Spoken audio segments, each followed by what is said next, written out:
I'm so sorry that the technology failed us again this morning.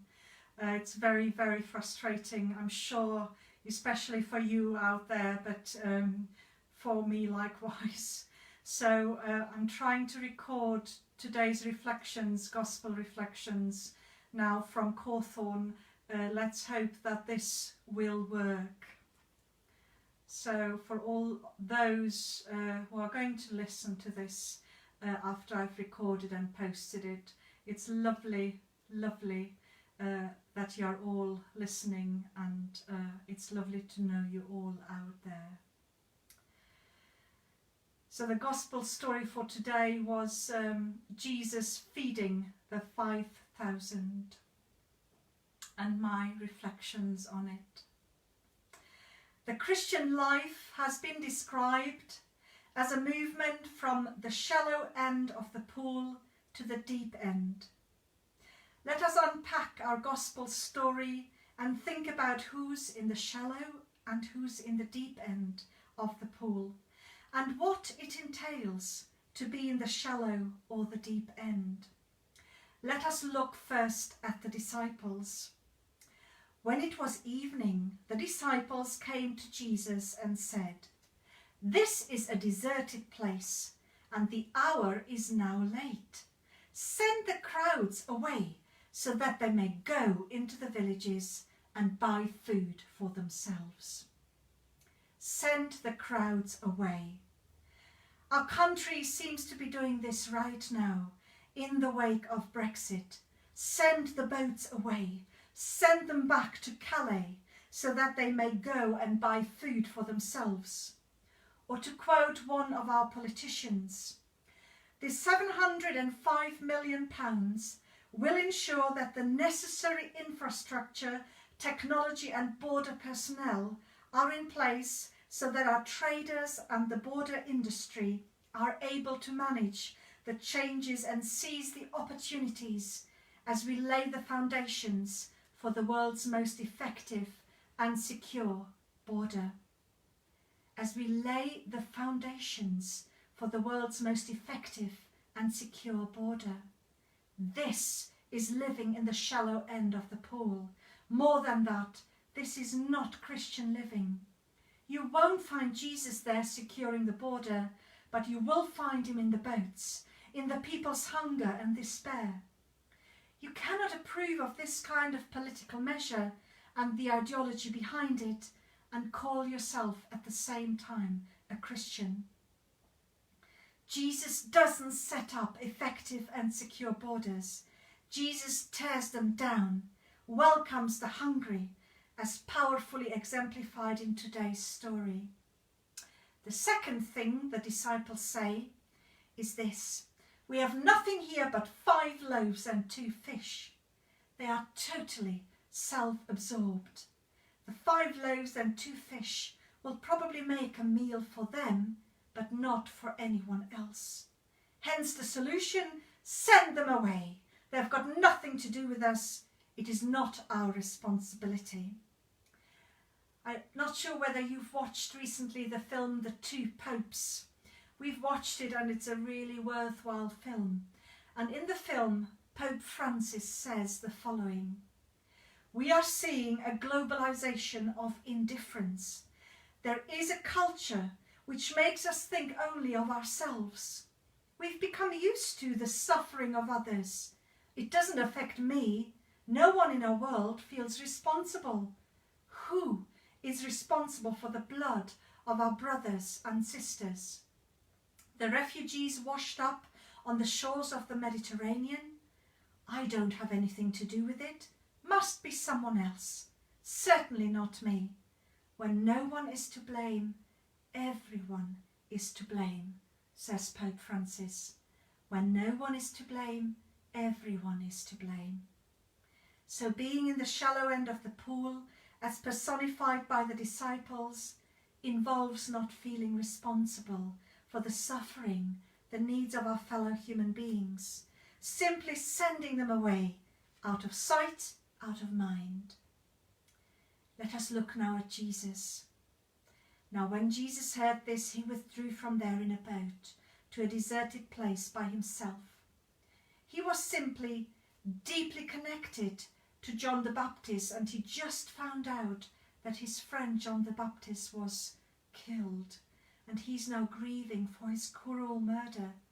And in his grieving, Jesus prays to God for solace, strength and guidance.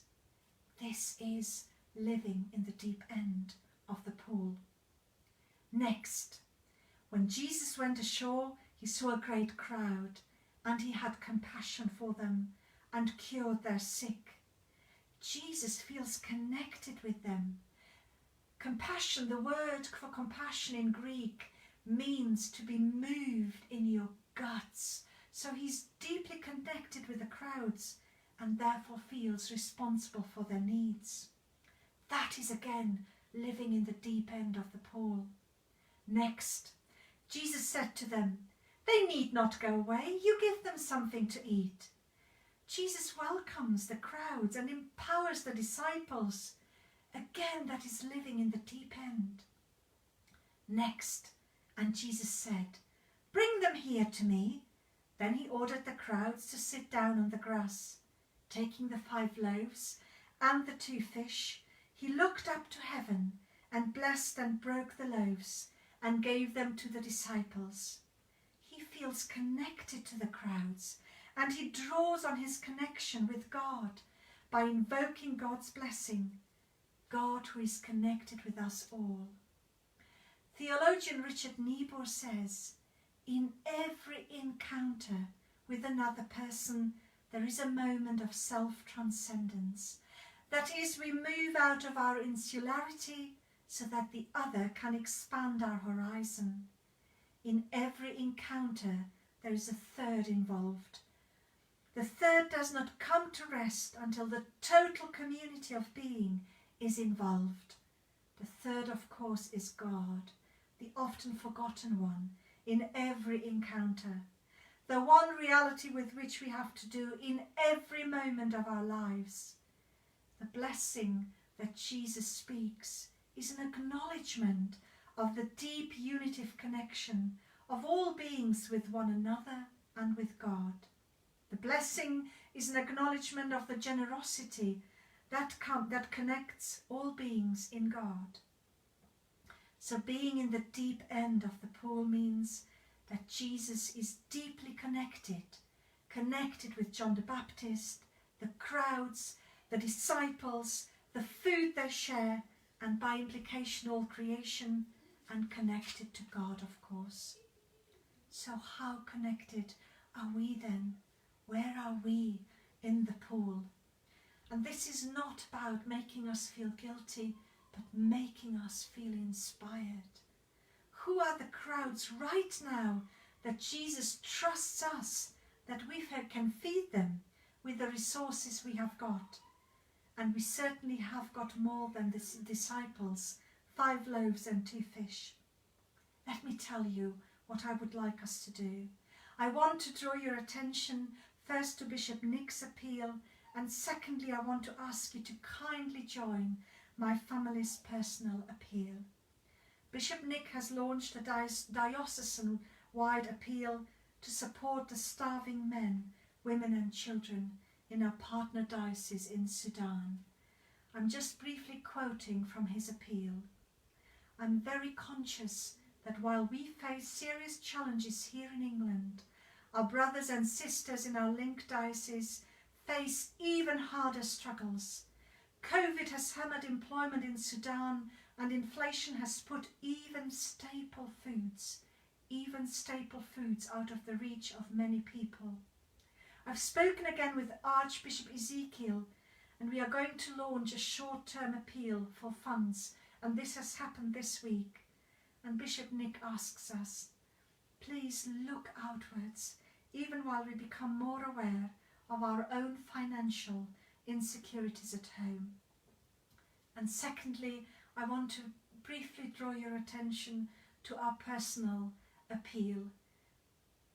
Many of you might know that last year my family and I, we went and worked in Kenya and stayed for a month in a school and in a church community there.